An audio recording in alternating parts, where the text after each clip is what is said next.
Good morning students, good morning. आज बेटा हम स्टार्ट करेंगे wave or quantum mechanical model of atom. इसके पहले क्लास में हम लोग बेटा पढ़ चुके हैं डी ब्रॉगली कॉन्सेप्ट एंड उसके बाद Heisenberg uncertainty principle.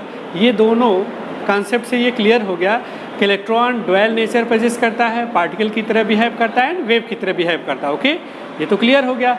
And Heisenberg की अनसर्टेनिटी प्रिंसिपल से ये क्लियर हो गया कि इलेक्ट्रॉन अगर पार्टिकल की तरह बिहेव करेगा तो वेव की तरह नहीं करेगा, वेव की तरह करेगा तो पार्टिकल की तरह नहीं करेगा। दैट मीन्स उन्होंने ही बताया था कि अगर हम किसी भी वेव लाइक पार्टिकल या डुअल कैरेक्टर रखने वाले पार्टिकल का पोजीशन मेजर करेंगे एक्यूरेटली तो देन हम फाइंड नहीं कर सकते मोमेंटम। ओके, तो इट मीन्स पोजीशन फाइंड कर सकते हैं तो वेलोसिटी नहीं फाइंड कर सकते, वेलोसिटी एक्यूरेटली फाइंड कर सकते हैं तो पोजीशन नहीं फाइंड कर सकते। आज उन्हीं दोनों कॉन्सेप्ट को लेके उसके बाद एक मॉडल है जिसे बोलते हैं wave or quantum mechanical model of atom. इसको इरविन श्रोडिंगर नाम के साइंटिस्ट ने दिया है बेटा। एक्चुअली ये है क्या, ये बोर्स मॉडल की लिमिटेशन को ओवरकम करके एक एटम के एक न्यू मॉडल देता हुआ है। बोर की लिमिटेशन को ओवरकम करके ये जो है एक मॉडल देता है एटम का कि एटम कैसा है। तो इन्होंने क्या बताया बेटा, इन्होंने ये कहा कि एक्चुअली इलेक्ट्रॉन्स वेव का नेचर पोजेस करता है, इट मीन्स वेव की तरह बिहेव करता है। That's why electron propagate into 3 dimensional path. Electron इसलिए 3 डायमेंशनल पाथ पे प्रोपेगेट करेगा। अब वो 3 डायमेंशनल पाथ इसका क्या होगा, एक्स एक्सिस में y axis and z axis, ये 3 जो है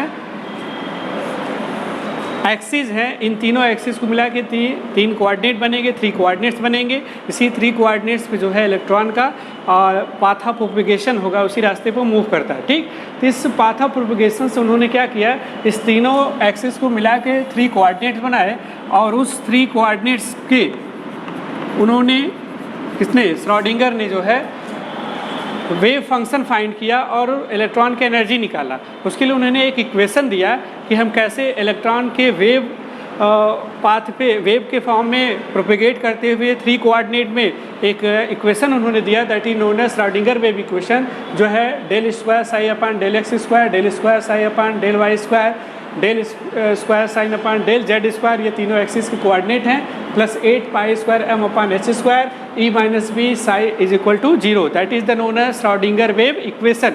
इसको श्रोडिंगर वेव इक्वेशन कहते हैं। तो किसी इलेक्ट्रॉन का वेव के फॉर्म में जब वो ट्रेवल करता है तो वो x axis, y axis, z axis पे 3 कोऑर्डिनेट बनाता है।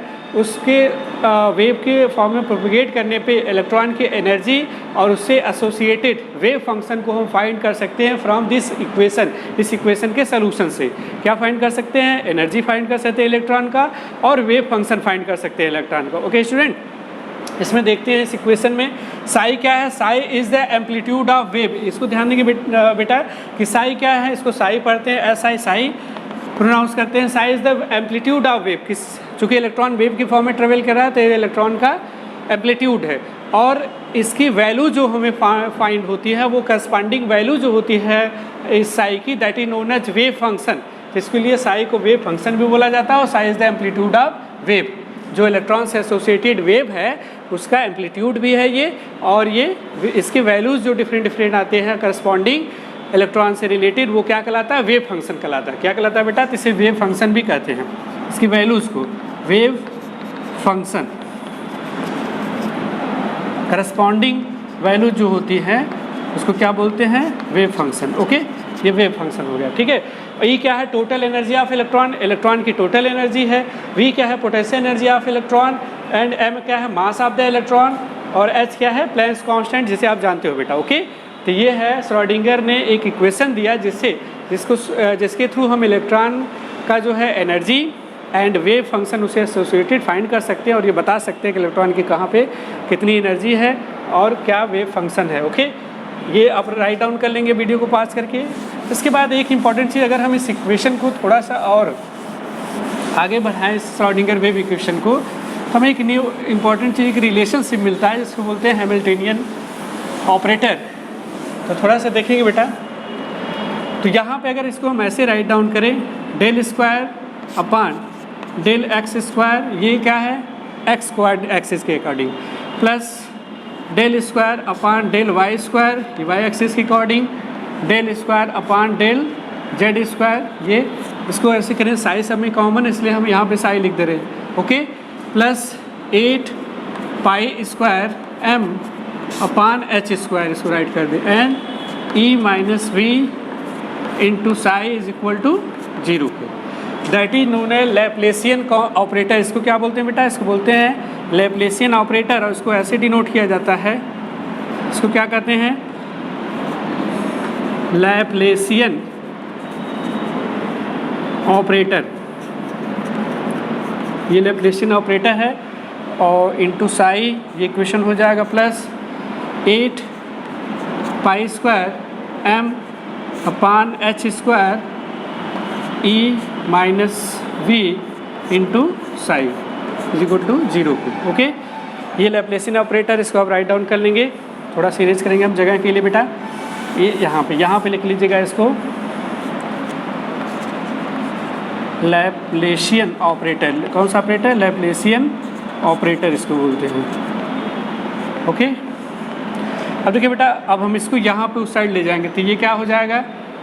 8 pi square M upon H square E minus we into psi is equal to, इस साइड हो जाएगा minus Laplacian operator into psi, okay.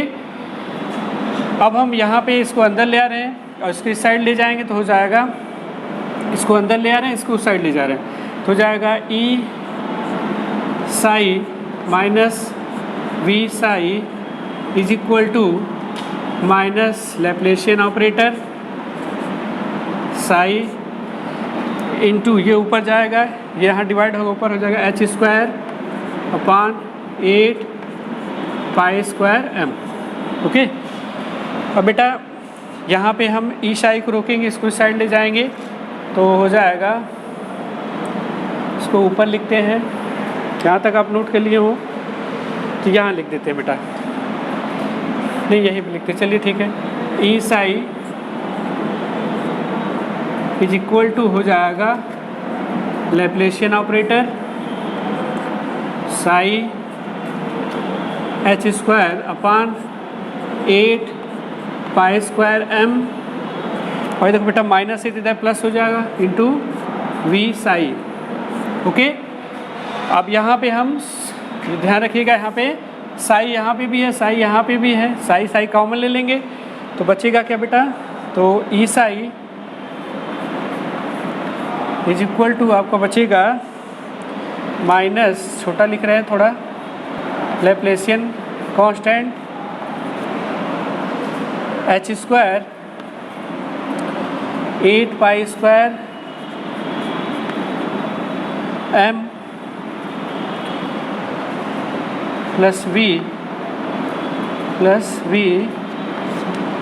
Into psi, यहाँ पे साई हमने कॉमन ले लिया, ठीक है बेटा। दिखाई दे रहा है? नहीं दिखाई दे रहा तो ध्यान रखिए, साई यहाँ कॉमन है, ठीक है। इसी को बोलते हैं एच कैप, तो हो जाएगा आपका E psi is equal to H cap into psi. ये क्या है? हैमिल्टोनियन ऑपरेटर, हैमिल्टोनियन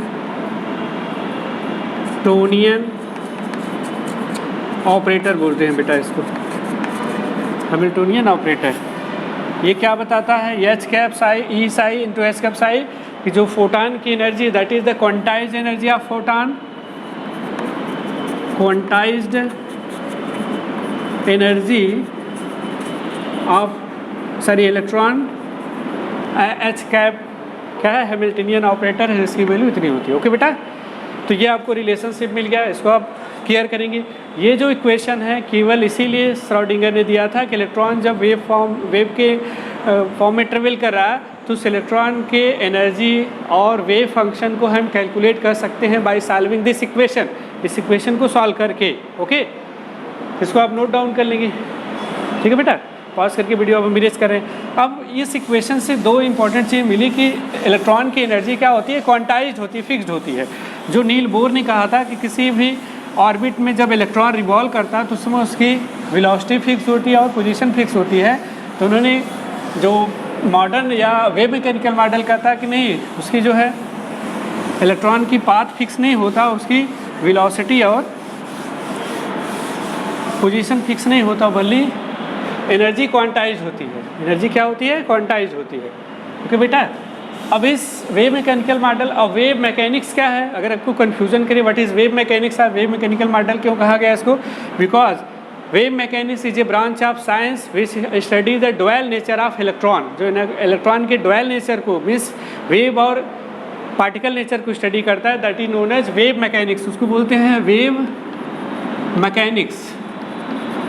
ठीक है बेटा, इसको आप जानते रहिए, इसीलिए इसको वेव मैकेनिकल मॉडल बोला गया है, क्योंकि ये इलेक्ट्रॉन के पार्टिकल और वेव दोनों नेचर को एक साथ लेके चलता है। ओके, अब हम बात करेंगे इसमें जो साई हमें मिला है, तो आप हेडिंग डालेंगे significance of Sai and Sai square. ठीक है बेटा, अब साई क्या है? साई हमने बताया कि Sai is the associated wave function with electron, जो इलेक्ट्रॉन है उसका एसोसिएटेड वेव फंक्शन है साई। साई क्या है? Wave function. अब ये साई जो है वेव फंक्शन तो है, but it do not give the probability of electron. ये इलेक्ट्रॉन की प्रोबेबिलिटी को नहीं बताता, इलेक्ट्रॉन की प्रोबेबिलिटी को एज मच नहीं बताता जितना कि साई स्क्वायर बताता है। तो आप यहाँ लिख लेंगे it do not gives probability of electron. ये इलेक्ट्रॉन की प्रोबेबिलिटी को नहीं बताता, तो बताता कौन है? Sai square. Sai square gives the probability of electron, probability of finding of electron, probability of finding of electron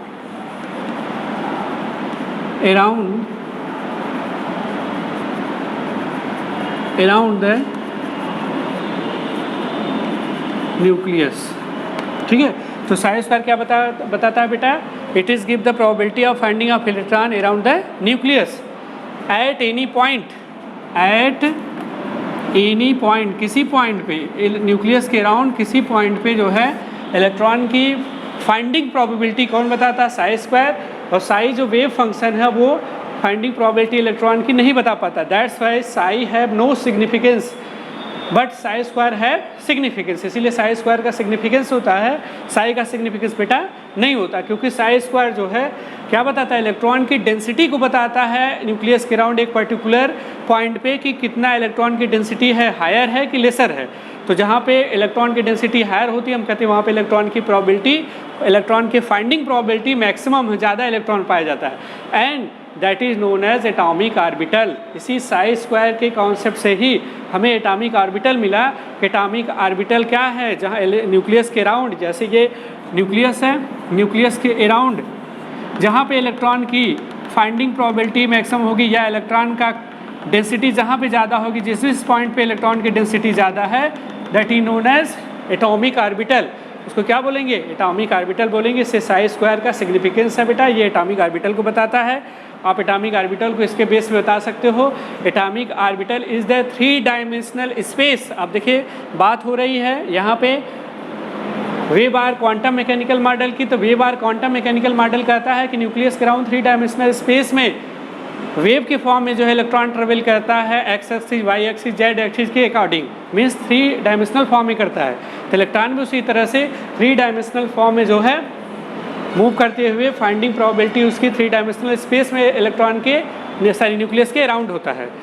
एक फिक्स पॉइंट पे, एक डिफरेंट पॉइंट पे अलग अलग इलेक्ट्रॉन की फाइंडिंग होती है। ठीक, तो यू कैन से ऑर्बिटल को आप ऐसे डिफाइन कर सकते हो। उसको हम इरेज करें, आप पॉज करके वीडियो नोट कर लेंगे। तो आप यू कैन से ऑर्बिटल को आप कैसे डिफाइन कर सकते हो? साई स्क्वायर के अकॉर्डिंग।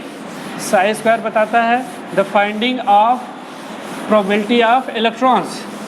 तो you can say that atomic orbital को आप डिफाइन कर सकते हो, एटॉमिक ऑर्बिटल एटॉमिक ऑर्बिटल क्या है?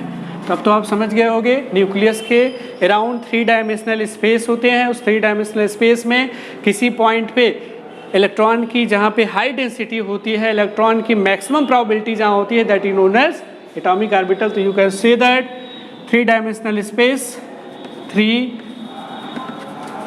Dimensional space, 3 dimensional space around the nucleus, around the nucleus where maximum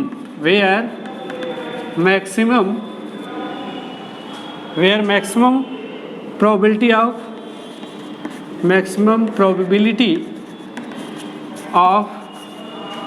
finding electron